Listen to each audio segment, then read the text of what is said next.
bienvenidos a un nuevo episodio de Sembrando Diálogos. Hoy nos encontramos nuevamente en el Centro Comunitario Matazún con Bruno y Matías. Hoy, chiquillos, tenemos a una invitada especial que va a hablar sobre un tema que estoy segurísima que a todos les va a llamar la atención porque hemos abordado algo de este tema en otros capítulos, pero no en este ciclo de edad. Así que para eso hoy día vamos a hablar sobre autismo en la edad adulta, que es un tema que no es muy visibilizado en realidad, y para eso tenemos a una terapeuta ocupacional que trabaja desde hace tiempo en esta temática, que es Dafne Jara, y que nos va a comentar en torno a su experiencia, ¿cierto?, sobre el autismo en esta etapa del curso de vida. Bien, bienvenida, Dafne. Muchas gracias. Estoy muy contenta de estar acá y muy emocionada. Nosotras también de que hayas ahí aceptado la invitación y te hayas motivado a participar. Y siempre nos gusta comenzar esta como ronda o este inicio del capítulo, en verdad, conociendo un poco a la persona que está participando. Entonces, si nos puedes contar un poquito de ti, de quién eres, de tus experiencias, de tus intereses también.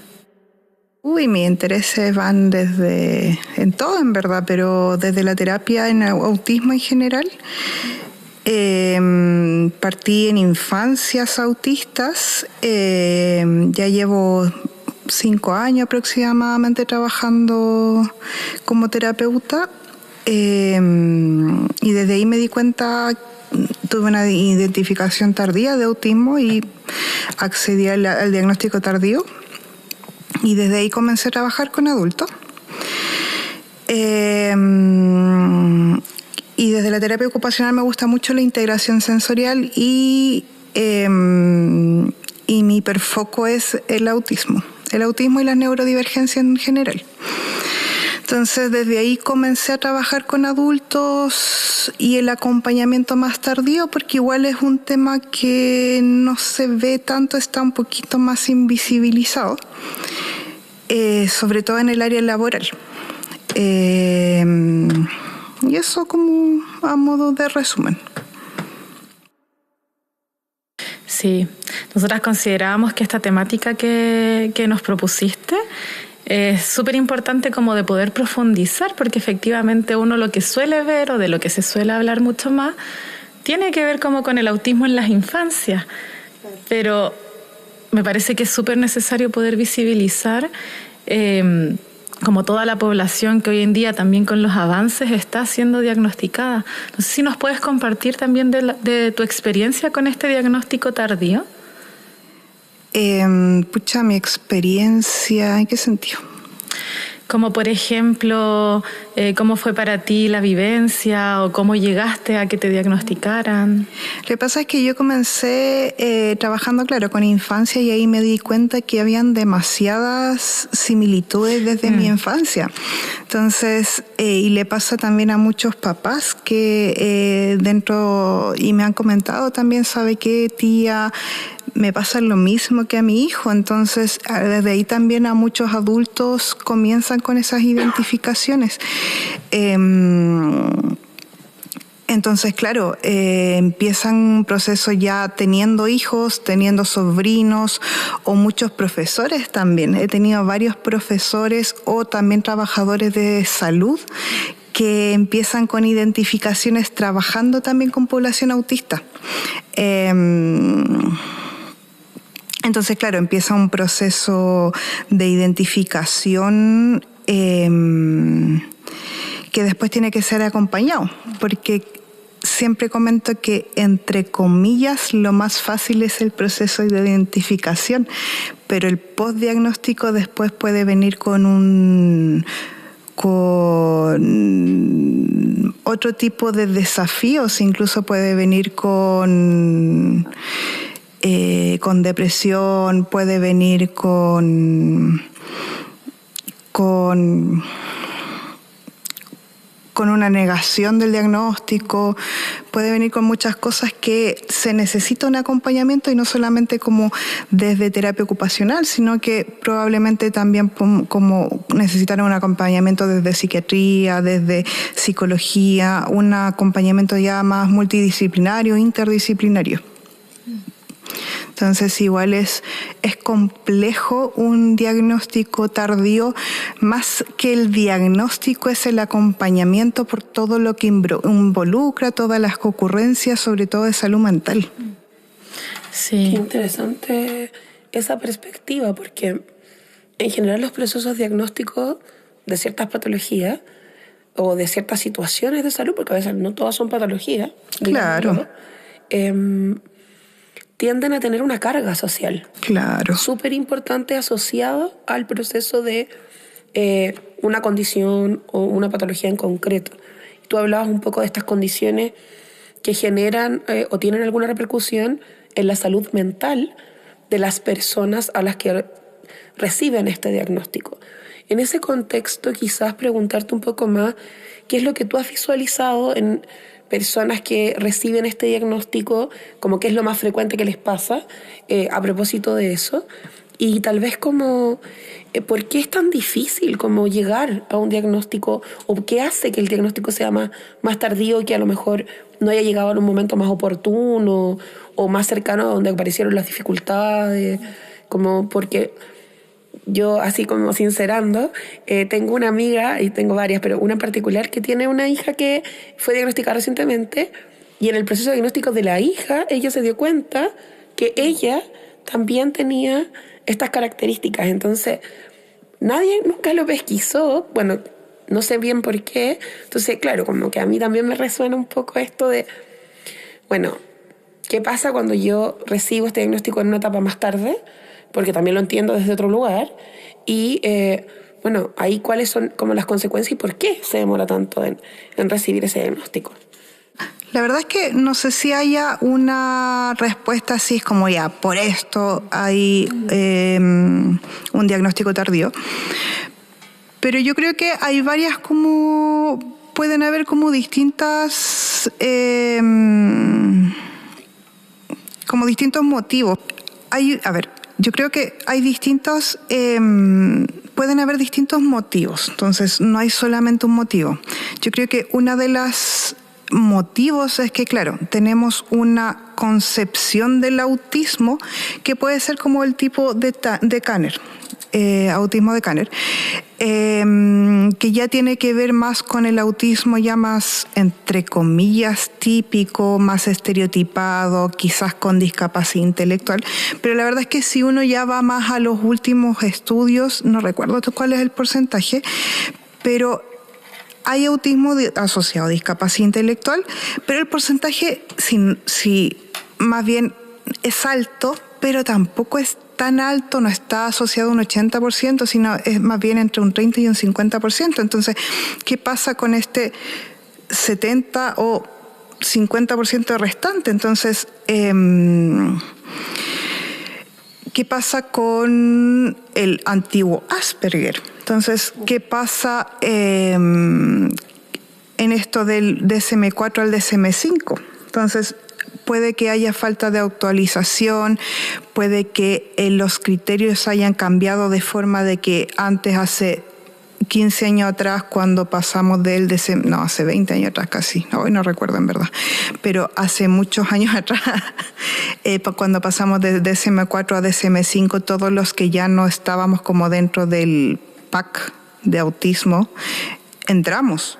Entonces, antes éramos los raros, después éramos en verdad los que ya teníamos desafíos a nivel social y no solamente éramos los histéricos. Entonces, claro, falta de actualización, o también puede deberse a un tema más de, sobre todo en mujeres, a un tema ya más de temas de género. Entonces, ¿qué pasa también con las mujeres? ¿Qué pasa cuando no, que típico empiezan a alinear cosas en fila ¿Y qué pasa con la mujer que no alinea en fila, pero sí, en mi caso, por ejemplo, yo dejaba todo guardado en cajas tal como está y todavía. Algo que me regalan lo dejo guardadito como en caja y todas las cosas que me gustan las dejo guardadas en caja y están todas en perfecto estado. Y hay cosas que tengo hace 30 años atrás que todavía las guardo, las uso, pero siguen guardados como me gustan. Entonces, para las otras personas soy súper ordenada. Claro. Entonces, tiene que ver también cómo se va desarrollando este concepto de autismo. Entonces, creo que es como falta como de actualización y falta como de conceptualización entre el autismo, entre comillas, típico, y también en cómo se observa en hombres y en mujeres, que sigue siendo el mismo autismo, pero como el tema de género, es como la mujer es, entre comillas, por género, tiene que ser más ordenada, pero que una también mujer... depende. Claro, entonces, y que el hombre le gusten los autos y se obsesione con autos, es que a los hombres les gustan los autos, pero que se obsesione tanto... Entonces, es como... creo que a grandes rasgos, porque... O sea, en el fondo las causas son múltiples, porque Claro. creo que, como decías tú, no existe una específica, sino más bien suma de factores que van como incidiendo, voy a decir. Claro. Claro, y porque hace, yo te diría 10, 15 años, igual el acceso a la información no era muy caro, tanto para profesionales como para el público en general. Ahora, afortunadamente, las redes sociales han expandido la información. Si bien el diagnóstico formal sigue siendo muy caro, Claro. por lo menos nos permite una identificación, una autoidentificación que igual es válido. Como el autorreporte. El autorreporte, que es muy válido. Entonces, afortunadamente es posible empezar a identificar un poquito más, porque las formaciones, si bien siguen siendo un poco más caras, un poco más... no, de repente se me van algunas palabras. No te preocupes. No te preocupes. ¿No? Como más inaccesible. Sí, un poco no más tan inaccesibles. accesibles. Bueno, cada vez menos. Pero ahora hay más profesionales que se están formando, que eso es bueno. En adultos no hay tanto, pero cada vez hay más. Entonces, como vamos avanzando, pero falta. Dafne, a mí me surgió una pregunta en base a lo que estabas comentando, y es que yo he visto muchas posturas divididas respecto a la diferencia del autismo en mujeres o hombres. No sé si nos podrías comentar un poco de tu perspectiva sobre eso. Ya. Yo creo que sigue siendo autismo, el tema es cómo yo lo observo. Entonces ahí también tiene que ver... yo creo que también tiene que ver con la expertise que uno tiene. Entonces, uno puede estar dentro del espectro y puede ser no especialista en autismo. Entonces, entendiendo que sí hay diferencias más que en cómo se... a ver...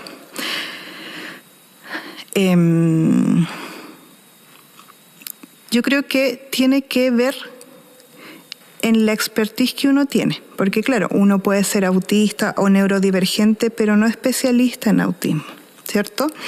Entonces, si bien el autismo es uno, pero, y las características son las mismas, pero se van a expresar de distinta manera en hombres y en mujeres. Entonces, como te comento, hay desafíos a nivel social que en las mujeres se puede ver como que son más tímidas, pero la verdad es que a lo mejor no son más tímidas, sino que esa timidez se refleja porque yo soy más torpe socialmente. En cambio, en el hombre se va a ver un poco más porque se espera, entre comillas, que el hombre sea más extrovertido. Entonces, claro, en un hombre podría verse un poco más porque, claro, no es el hombre extrovertido, pero en la mujer no se va a pesquisar porque la mujer se espera que sea más introvertida. Claro, más calladita. Más calladita. Entonces, claro, en la mujer calladita no lo observé porque se espera que sea calladita, pero es calladita entre comillas porque tiene desafíos a nivel social. Entonces, claro, pasa desapercibido. Entonces, yo ahí me refiero con que ahí va como la expertise. Claro, y en cómo se expresan finalmente. Y cómo se expresa, por ejemplo. O esto de desafíos como en esta inflexibilidad a nivel más cognitivo. Por ejemplo,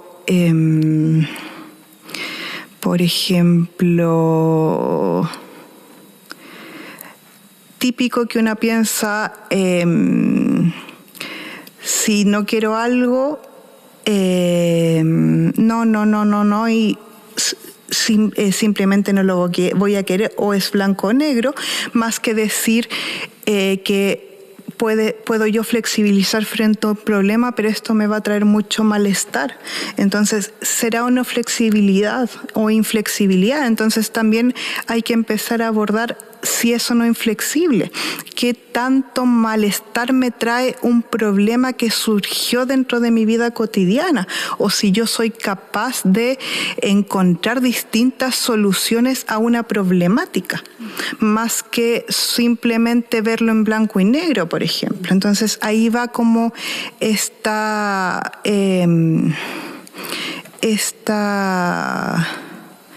experiencia de la persona que evalúa.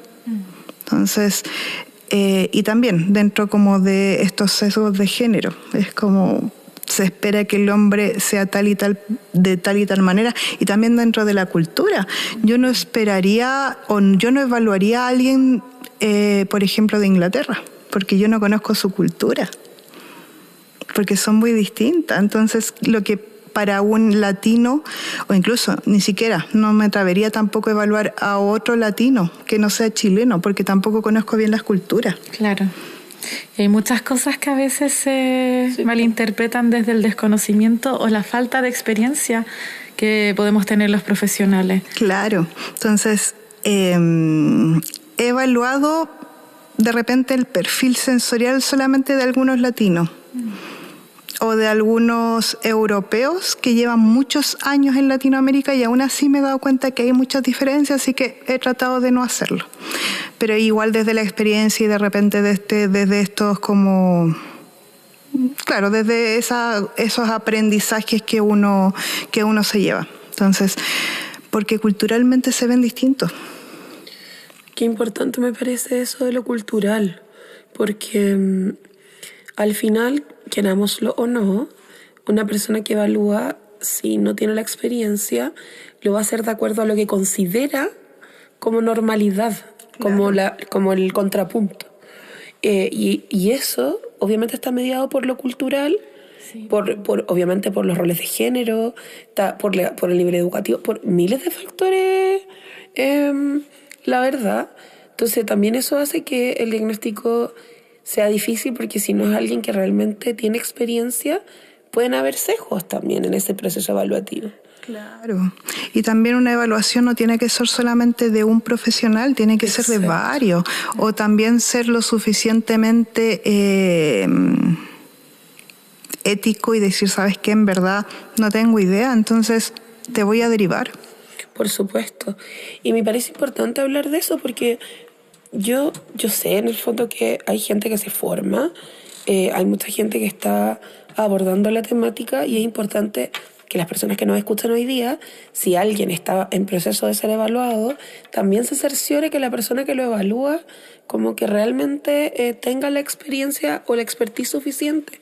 Como no solo por ser terapeuta, como que uno está capacitado para evaluar a personas con autismo. Yo creo que ese es un tema que también es importante poner sobre la mesa. O sea, esto requiere de una especialización un poco mayor porque es una temática más compleja y porque requiere de como de un ojo clínico, voy a decir, más experto. Sí. Entonces yo creo que eso también no lo podemos dejar de visibilizar, porque también sabemos que existen malas praxis a veces de personas que como, no, sí, yo he tratado a un montón de gente sin haber hecho ninguna formación ni nada, sí, yo lo evalúo sin tener realmente todas las herramientas. Entonces yo creo que eso también es importante ponerlo como a la luz de las cosas que pasan a propósito de este tema, que yo creo que no es menor.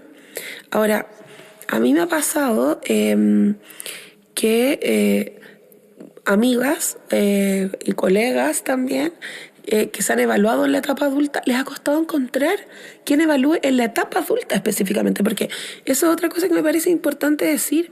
No es lo mismo evaluar a los niños que a los adultos. Entonces ahí quizás preguntarte un poco, como desde la terapia ocupacional, ¿por qué esta diferencia? ¿Cierto? Uno ya se la imagina, pero la gente que no trabaja en esta área puede que no lo vea tan así. Entonces, ¿por qué a lo mejor una persona que evalúa niños no necesariamente está capacitada para evaluar adultos?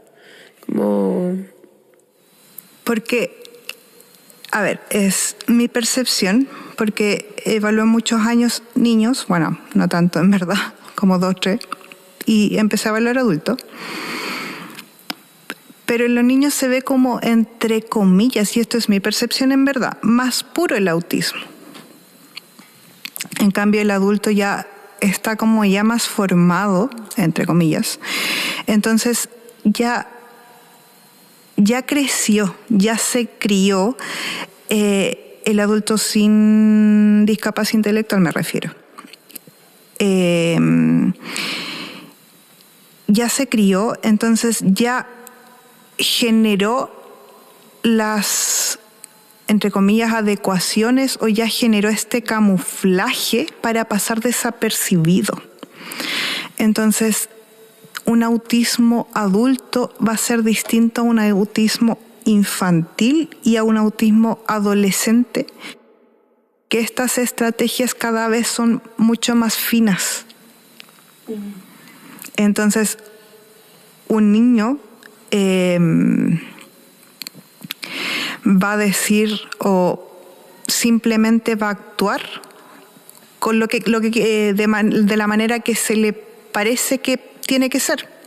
En cambio, un adolescente lo va a pensar un poquito más, y un adulto no lo va a hacer, porque aprendió de adolescente que eso no se hacía, porque de niño lo pasó mal. Por ejemplo, yo aprendí, estoy hipotetizando, que no tenía que decir las cosas que a mí me gustaban, o no tenía que hablar de todo lo que a mí me gustaba de niño, porque de adolescente me gustaba mucho, entonces de adulto ya no lo digo. Comprendo. Entonces, de esa manera yo empecé a crecer, y entonces yo de adulto probablemente no quiera decir todas las cosas que me pasaron, o la manera que yo pienso, a menos que sean con mis personas queridas.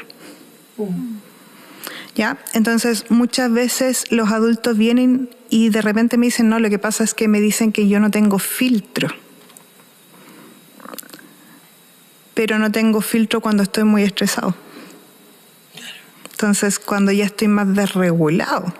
Claro, tiene que ver como con un contexto. Claro, algo. Cuando aguanté demasiado y ya no aguanté más, y ese camuflaje ya no está, por ejemplo. Es un ejemplo entre millones. No es como que todas las personas autistas que están desreguladas no van a tener filtro, por ejemplo. Entonces, no hay que generalizar tampoco. No, por supuesto. Cuando nos compartías también el inicio, yo creo que estos diagnósticos tardíos en la adultez igual tienen un impacto como bien potente a nivel emocional. Claro. A mí me ha tocado acompañar a algunas personas, y creo que algo que he visualizado, que también como tú compartes, no creo que les pasa a todos, pero puede ser muchas veces muy reparador también entenderse como y comprender ciertas vivencias. A veces está también como con esa conexión con la identidad, pero a veces también es bastante doloroso como por toda la historia donde no comprendieron como ciertas conductas, ciertas experiencias, o por ejemplo muchas veces las dificultades como de sentirse parte o sentirse diferente, o la validación de los entornos, como cuáles también piensas y sientes tú que pueden ser algunas de esas consecuencias o lo que tú has visualizado en tu experiencia y en tu práctica? Mira, dentro de entre mi experiencia y práctica, he visto en verdad de todo y personalmente yo tengo un trastorno de estrés postraumático y pasé por un duelo, porque de repente igual duele un diagnóstico por toda la carga social que tiene. De hecho, de repente al principio daba vergüenza decir el diagnóstico. Ya no, la verdad es que no, porque ya llevo hartos años del diagnóstico. Pero en general puede haber mucho trauma complejo o trastorno de estrés postraumático, depresión o muchas otras concurrencias. También puede haber duelo, pero también es muy liberador decir, ¿sabes qué? Y me han dicho muchas personas, no estoy rota, no soy rara. O a lo mejor sí soy rara, pero soy rara por esto. Entonces a mí me encanta decir que soy rara, pero soy rara como de manera autista. Entonces, le digo, soy teísima. No, o sea que no, a la comunidad autista no le gusta decir tea, pero a mí me gusta mucho decir soy teísima, porque soy autista. No como del TEA, sino que de teísima. Entonces,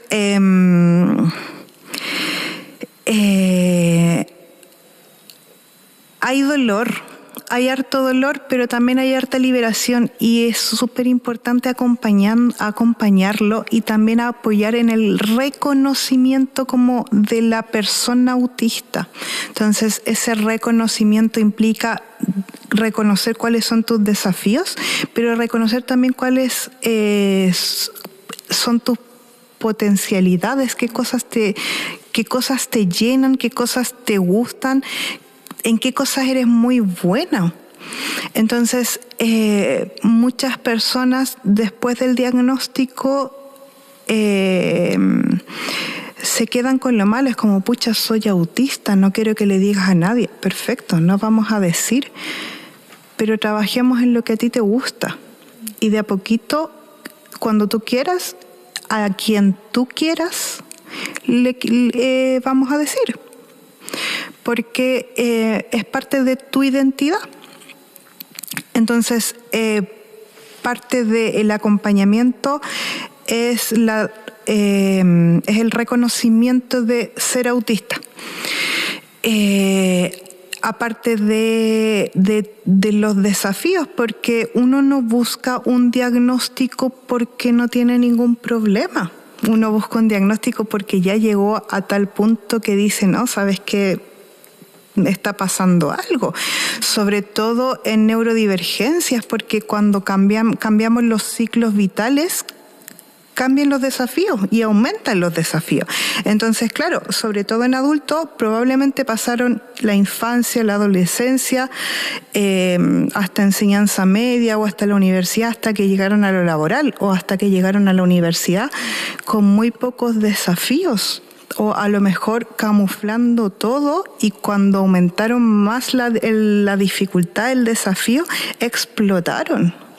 Entonces ahí llegó el diagnóstico, pero llegó el diagnóstico ya con una depresión, ya con un trastorno ansioso, pero ese trastorno ansioso que nunca se pudo tratar porque en verdad, claro, soy ansiosa, pero soy ansiosa porque soy autista. Claro. Soy ansiosa porque nunca me anticiparon antes. Entonces, claro, mi ansiedad va a disminuir porque me están anticipando las cosas.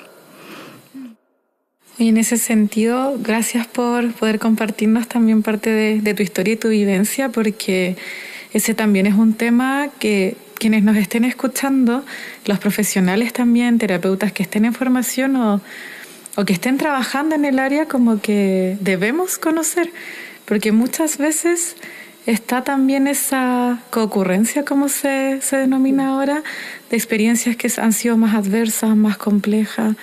Entonces, es necesario ahí poder ir acompañando también, y como tú compartes, Dafne, poder acompañar en este reconocimiento. Parece súper importante también pensando en los papás, porque nosotros acá en este podcast tenemos también varios papás que escuchan el programa y que probablemente tus palabras les deben igual hacer ruido quizás. Entonces yo creo que si hay papás, mamás, tíos, primos, hermanos mayores, que están viendo algo de esto o algo les está resonando, yo creo que la importancia es buscar la compañía, como el acompañamiento, para poder efectivamente ver cómo abordar un poco este tema y qué hacer, porque mucha gente frente al diagnóstico se paraliza, como, ¿y ahora qué hacemos? ¿No? Y está bien, porque yo creo que uno no siempre está preparado para escuchar respecto a cosas que a lo mejor no conoce y frente a las que tiene temor. Y en ese contexto mi pregunta está enfocada como a esto que tú planteas, esta visión social que se tiene sobre el autismo y todo, como la neurodivergencia en general, pero particularmente el autismo, que es lo que estamos hablando hoy. ¿Cuál crees tú, desde tu experiencia, de lo que has visto con otros colegas, de la gente a la que has acompañado, que es la visión actual y ha cambiado o no ha cambiado? Porque, digámoslo, que está este tema de la ley TEA, que también ha sido como hablar de un tema que a lo mejor había estado un poco más como relegado, pero realmente ha habido un cambio en la visión que tenemos del autismo, o todavía es muy pronto para saberlo. ¿Cómo lo ves tú que te toca como acompañar por una parte y por otra parte también como experimentar un poco esa visión? Yo creo que se está tratando de cambiar el paradigma a uno de la neurodiversidad.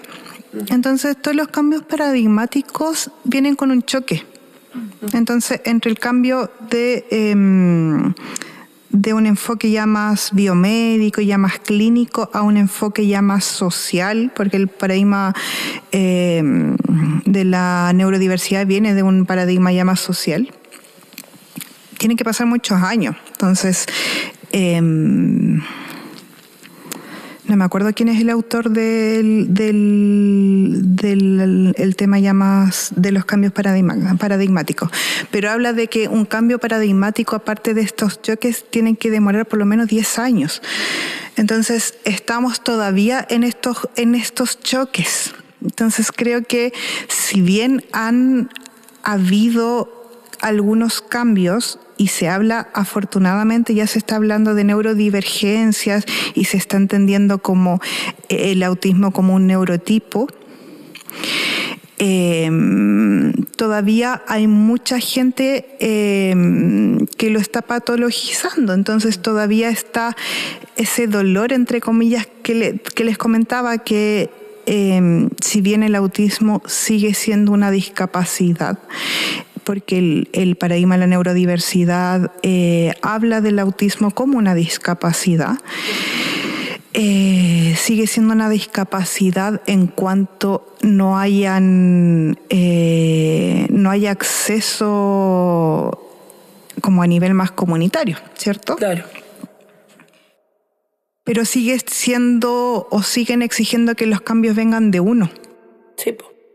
Que no sean bidireccionales. Entonces, la verdad, yo soy de la opinión que tienen que ser bidireccionales. Yo también tengo que trabajar, si yo soy demasiado inflexible, por ejemplo, tengo que trabajar un poquito en mi flexibilidad, por ejemplo. Si yo sé que me cuesta tal cosa, voy a trabajarlo, pero también tengo que exigir, porque es mi derecho, tengo que exigir que se me den estas oportunidades para desarrollarme laboralmente, para que yo pueda ser independiente, por ejemplo. Entonces, tiene que ser bidireccional. Entonces, hay mucha gente, afortunadamente, que lo está viendo así, pero todavía hay mucha gente que lo está viendo desde el otro, que tiene que ser solamente la persona autista que tiene que hacer el cambio. Entonces, todavía está en el choque, que es normal, si mal no me recuerdo, el autor, que habla de estos cambios paradigmáticos. Me parece súper interesante eso, porque no sé si han escuchado, a veces en los matinales sale o de repente en otros espacios, esta idea de que estamos en la pandemia del autismo. ¿Lo han escuchado? Como que, ahora todo el mundo es autista. Y la verdad es que a mí como que me genera malestar escuchar esos comentarios en particular, porque yo creo que no es que sea una pandemia, ni mucho menos. Como antes, en algún momento dijeron, toda la gente está deprimida, todos los niños tienen déficit de atención. Como que siempre le ponen como un tema ahí a esto como de la generalidad. Porque yo, verdad, creo que es que estábamos al debe como en el diagnóstico, o sea, algo que a lo mejor siempre existió, pero que no teníamos el conocimiento, las herramientas, los contextos para poder hacerle frente. Y claro, a medida que la cosa ha ido mejorando, nos hemos tenido que ir como dando cuenta de esta gente que quedó ahí, como a medio camino, por decir de alguna manera.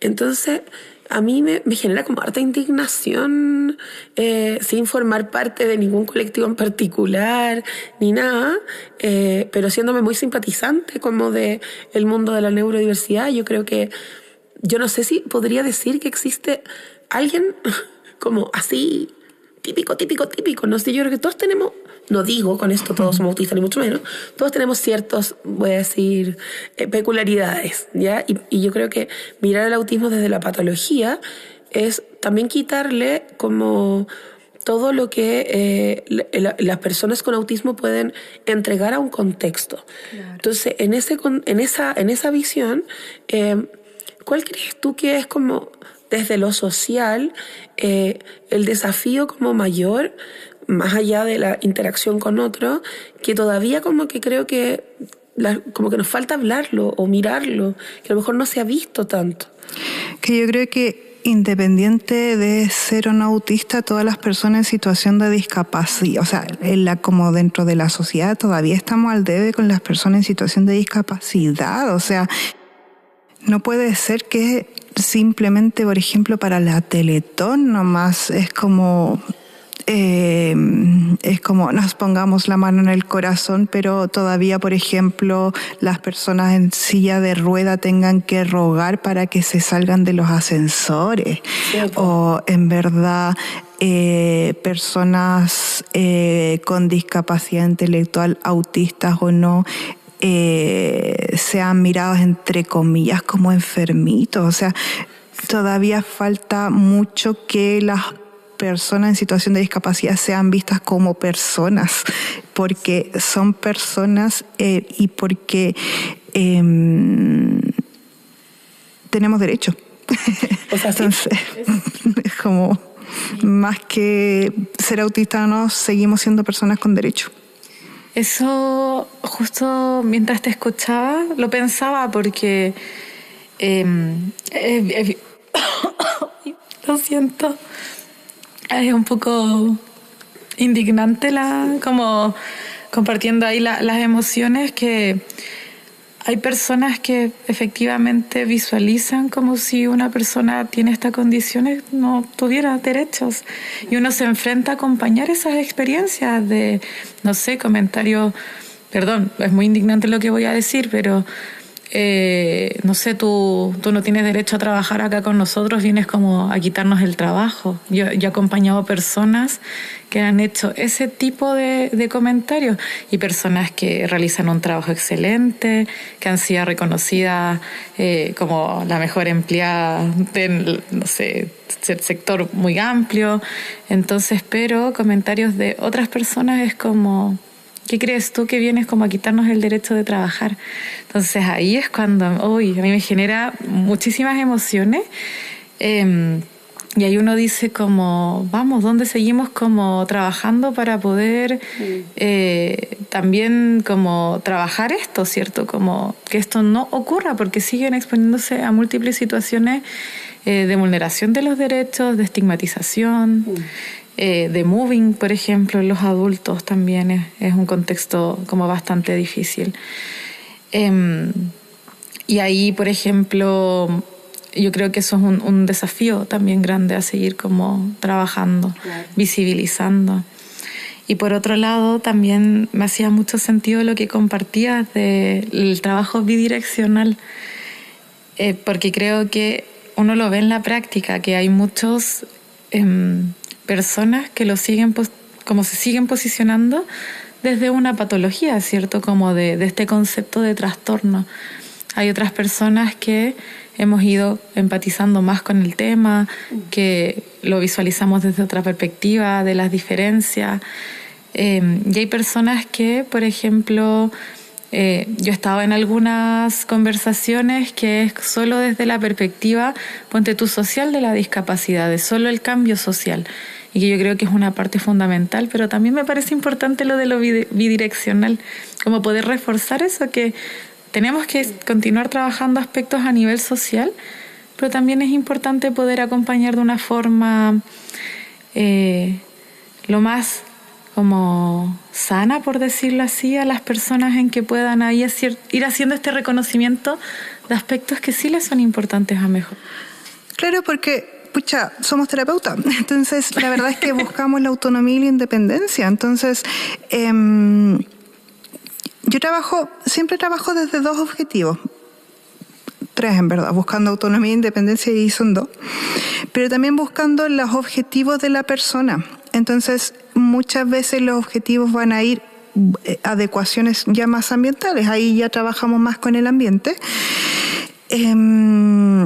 pero siempre trabajando como desde la independencia, por ejemplo, y súper concreto. Preparación para la alimentación, y ahí nos vamos un poquito más a la terapia ocupacional.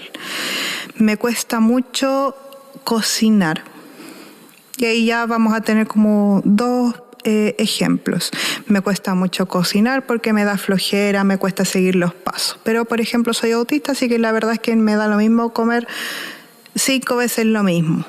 Entonces, acordamos un día a la semana donde cocinamos para muchas porciones y lo congelamos y ahí lo descongelamos, y siempre y cuando estén como dentro de los requerimientos nutricionales, y ahí nos apoyamos de un nutricionista, porque como les comentaba es súper importante el trabajo interdisciplinario. Nos apoyamos de un nutricionista para que estén todos los requerimientos nutricionales, y para almorzar lo mismo todos los días, por ejemplo. Y el otro problema, con lo mismo también preparación para alimentación, es que no me gusta mi cocina. Entonces no me motiva a cocinar, pero no tengo problema cocinando. Entonces, claro, hicimos pequeños cambios en la cocina y ahí no tuve problemas cocinando. Entonces, de esas 2 maneras aumentamos la independencia. Entonces, son pequeños objetivos que ya aumentamos mi independencia. También trabajando la autonomía, por ejemplo, me cuesta mucho decidir. Entonces, cuando me preguntan qué cosas, por ejemplo, también con la alimentación, porque creo que tengo hambre ahora. Con la alimentación. Entonces, me preguntan qué quiero comer y me dan muchas opciones y no sé qué elegir. Entonces, cuando me dan 2 opciones, ahí puedo elegir. Pero de repente me doy cuenta que no tengo hambre, y eso ya entra para un tema más sensorial, más interoceptivo, y no sé si tengo hambre. Entonces trabajamos el tema más interoceptivo, y cuando me doy cuenta que no tengo hambre, damos la opción de elige tú porque yo no tengo hambre.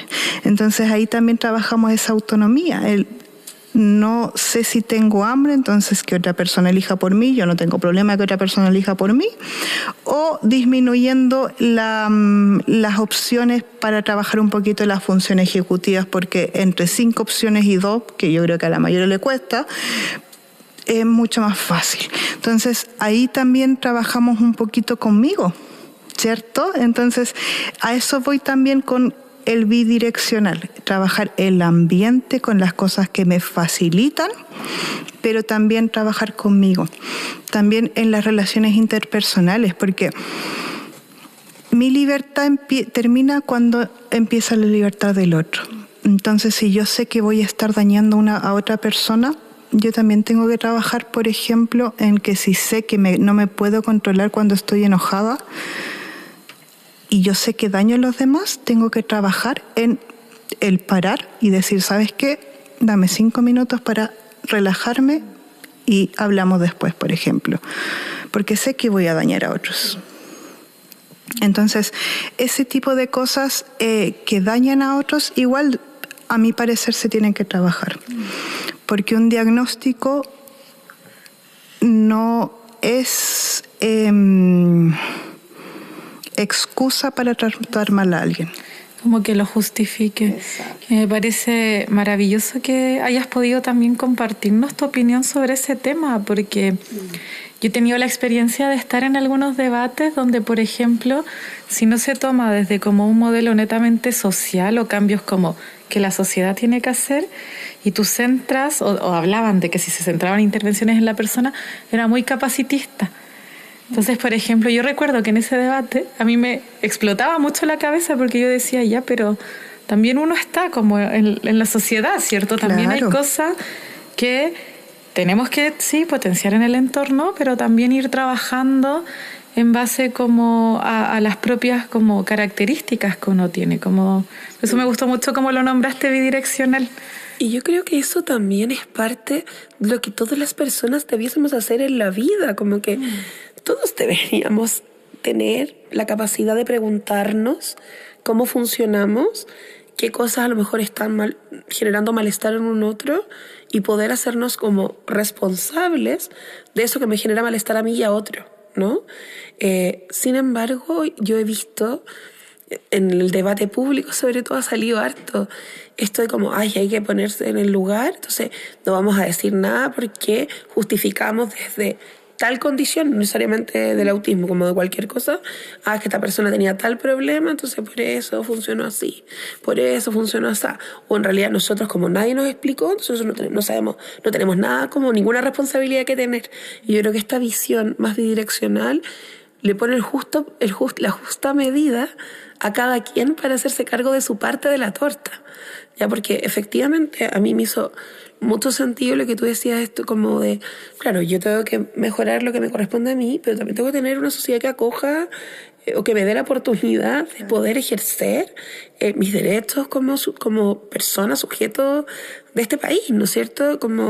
Y creo que en ese sentido me parece súper, súper relevante, y creo que las luchas que se han ido dando desde las personas con discapacidad, desde los cuidadores, que es un tema que hemos hablado en otras partes de nuestro podcast, en otros capítulos, de las cuidadoras, porque la mayoría son mujeres, digámoslo, y también de las personas que conviven con el autismo y la neurodiversidad, porque efectivamente es que nosotros hoy día estemos sentados hablando de esto, que esto sea un tema, vamos a decir, de debate público, responde a años de personas golpeando la puerta, diciendo aquí pasa algo, ¿ya? Y creo que eso es súper importante.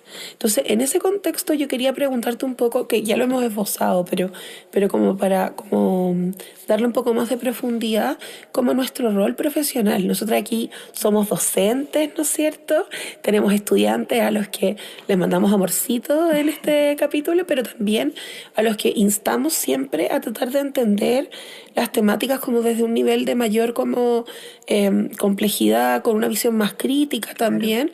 Entonces quizá como desde tu perspectiva, tanto en lo profesional, que es lo que tú desempeñas, como en tu experiencia a lo mejor personal, y también como tal vez con otras personas con las que te vinculas, ¿cuál crees tú que es nuestro rol profesional aquí?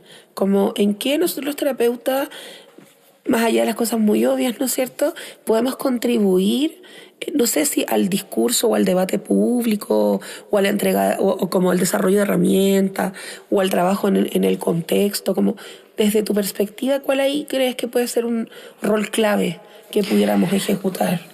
Yo creo que, como lo dije anteriormente, como dentro de la independencia y de la autonomía, pero también como dentro del capacitismo, que igual me quedo dando vuelta, porque yo también trabajo como desde un enfoque anticapacitista, pero en el sentido de el autoconocimiento, de entender cuáles son mis limitaciones, y el saber, por ejemplo, que yo no puedo trabajar, estoy inventando, no puedo trabajar más de 30 horas porque a mí me hace muy mal dentro de mi salud mental. Entonces, mi foco va a ser mi bienestar biopsicosocial, todo lo que tú quieras. Entonces, dentro de mi autonomía, dentro de mi independencia, tengo límites. Y esos son los límites a los que puedo llegar, y son los límites que yo tengo que poner para mi bienestar. Entonces, claro, como nuestro rol es apoyar en el autoconocimiento, como dije anteriormente, en el autoconocimiento dentro del autismo, para que la misma persona se vaya dando cuenta hasta dónde puede llegar y aumente su participación o cambie su participación con adecuaciones, etcétera. Por ejemplo, siempre le digo el ejemplo a mis usuarios: si a ti te gusta ir a carretear, ¿por qué te gusta? Porque ser autista no implica que no puedas ir a carretear, ¿cierto? Pero sabes que llegáis cansada y vaya a quedar botado 3 días. Entonces quizás a lo mejor una adecuación sea llegar de los últimos e irte los primeros. Entonces igual lo vaya a pasar bien. Vaya a conversar con los amigos, vaya a escuchar música, todo lo que quieras. No te vas a ir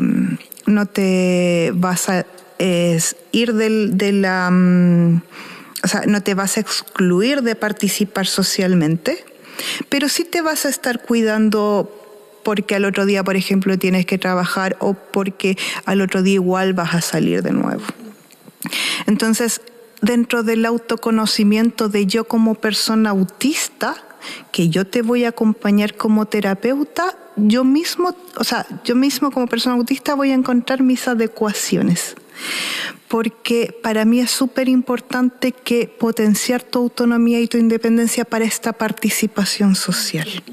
Entonces, por lo menos yo eso es lo que trabajo.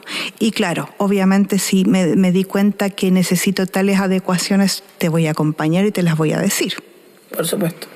Eso es como más o menos como yo veo nuestro rol dentro del acompañamiento.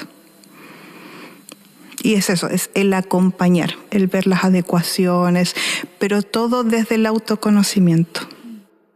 Muy centrado en la persona, eso me parece súper importante porque no hay recetas de cocina en esto. No, para nada. Y es súper importante, ¿sabes por qué? Porque yo he escuchado en padres sobre todo que están recién partiendo, como que otros les dan consejos y dicen, ya, como esto le funcionó a él, me va a funcionar a mí. Y a veces se frustran porque el consejo no funcionó, pero también depende mucho de lo que requiere cada persona. Entonces, yo creo que aquí la clave es el autoconocimiento, bueno, en la vida, pero en este tipo de abordaje como aún más, creo yo. No sé, Andrés, si tú estás ahí como de acuerdo conmigo. Sí, yo trabajo de la misma forma. Creo que ese es el foco como para acompañar a adultos, que tiene mucho que ver con autoconocimiento, con el entendimiento de las historias previas, claro, los procesos que son más reparatorios.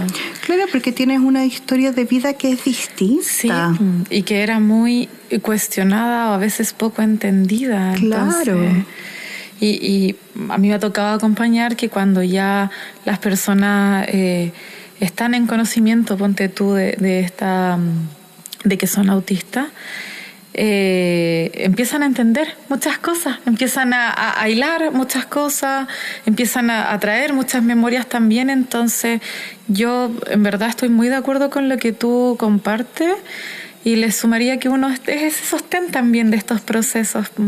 A veces uno también articula las redes, como tú nos compartías al principio de este trabajo más interdisciplinario, tanto como no solo de salud, también a veces redes que son más comunitarias. Claro. Entonces, a mí me encanta, creo que hay harto que poder acompañar en el área, y que poder hacerlo con esa sensibilidad de nunca perder el foco de estar centrado como en la persona, porque claro, creo que siempre es como un viaje como exploratorio igual, ¿no? Creo que hay procesos como bien bonitos que uno puede acompañar ahí.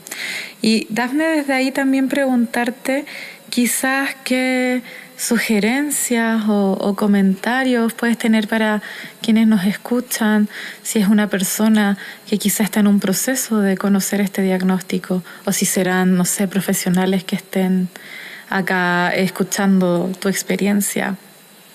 ¿Qué les podrías como comentar o sugerir? ¿Sabes? Yo creo que primero siempre estar actualizándose, y segundo, entender que siempre,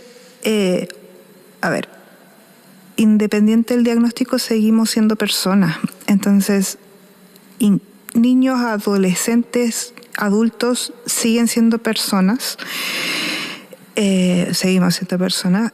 Entonces, no dejar de lado la persona, con los gustos, con los intereses, con las necesidades y con la que la persona quiere, porque para los profesionales, porque eso instaura el vínculo, porque sin vínculo no hay terapia. E incluso de repente no hay vínculo y uno tiene que decir, ¿sabes qué? En verdad te voy a derivar porque a lo mejor necesitas a otra persona que te pueda acompañar porque no hay vínculo. Y para las personas que están en un proceso o están pensando que pueden estar dentro del espectro y no tienen las lucas, porque lamentablemente, como decíamos, es caro, es costoso el diagnóstico, buscar a grupos de acompañamiento, porque lamentablemente sigue siendo un privilegio el diagnóstico. Buscar a grupos o apoyarse en los diagnósticos, por supuesto, pero si no se puede, porque sigue siendo un privilegio, buscar a grupos de personas autistas que los puedan acompañar. Eso más que nada. ¿Y tú conoces a lo mejor algún grupo o algún lugar donde ellos pudieran como tal vez buscar más información si es que hay alguien que pudiera requerirlo? Autistrats, Mi Autistas, Ernesto Reano, Cuto López, hay varios. Ya. Ahí después los podemos dejar en la... Cuando publiquemos este capítulo, sí, cuando publiquemos, nos comprometemos a dejar una lista de varios. De posibles lugares, porque de repente hay gente que no se le ocurre dónde buscar. Claro. No sabe.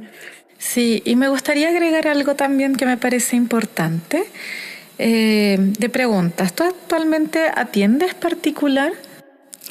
Atiendo en UC Christus. Ya, porque también sería interesante que nos pudieras compartir los datos de tu Instagram para quien también esté escuchando, cómo te contactan, porque yo también creo que tú hoy día fuiste bastante transparente con nosotras y con quien nos está escuchando.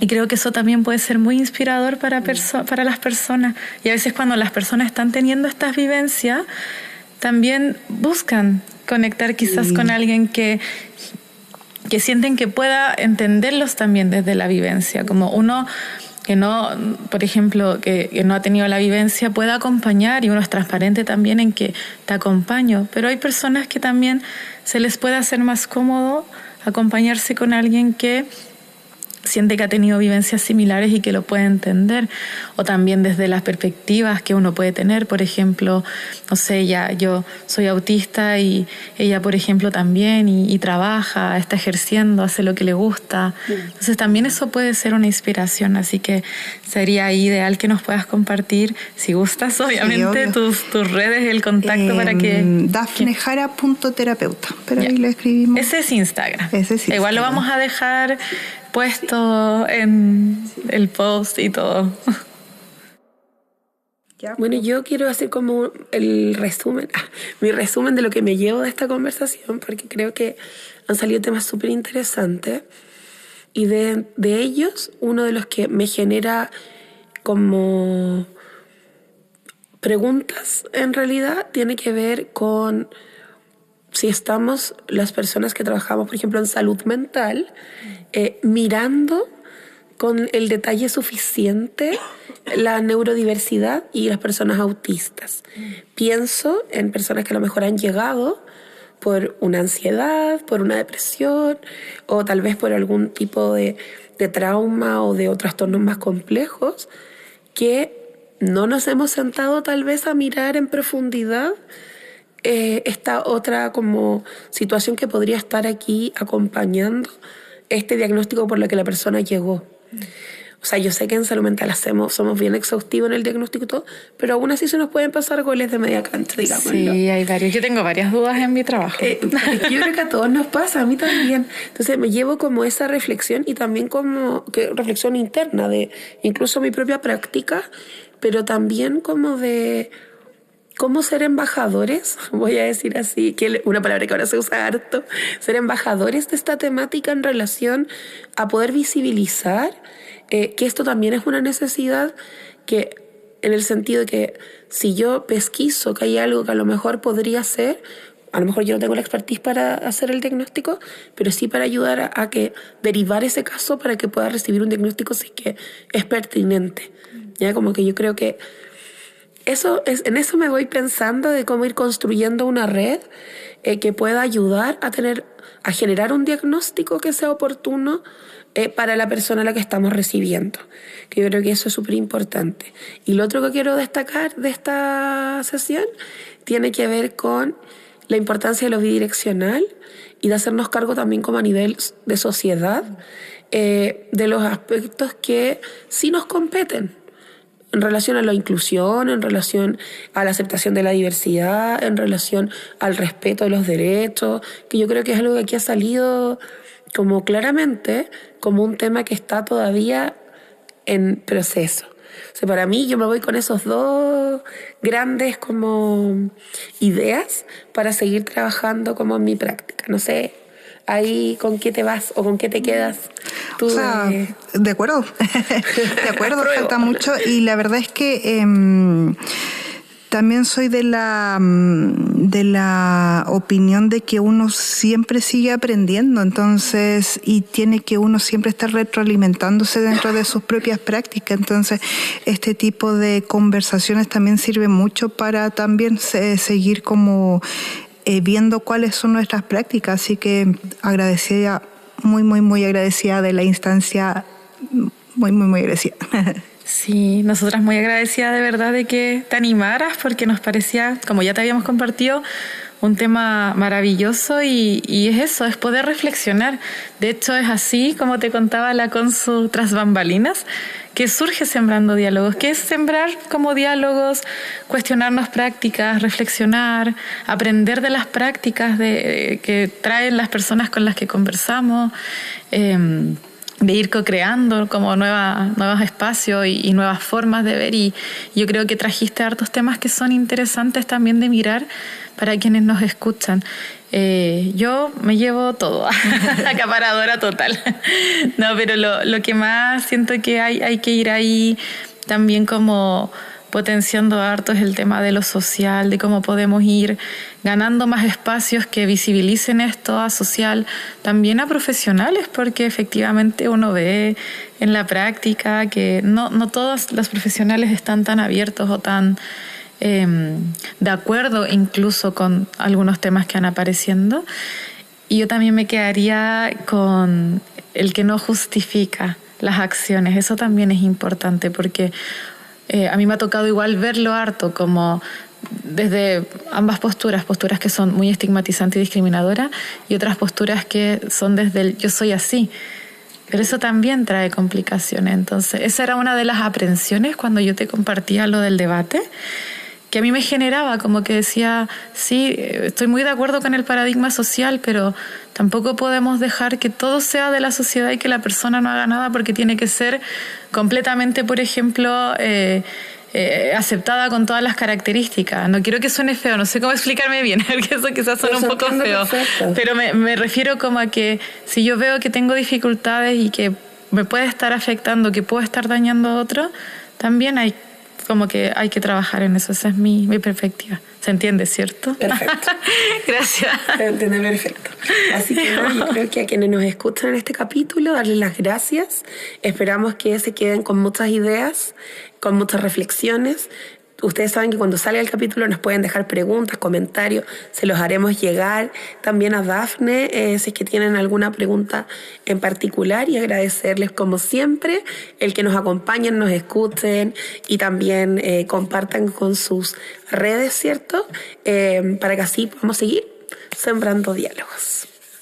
Muchas gracias. Gracias, Chao, Dafne. chao. Chao.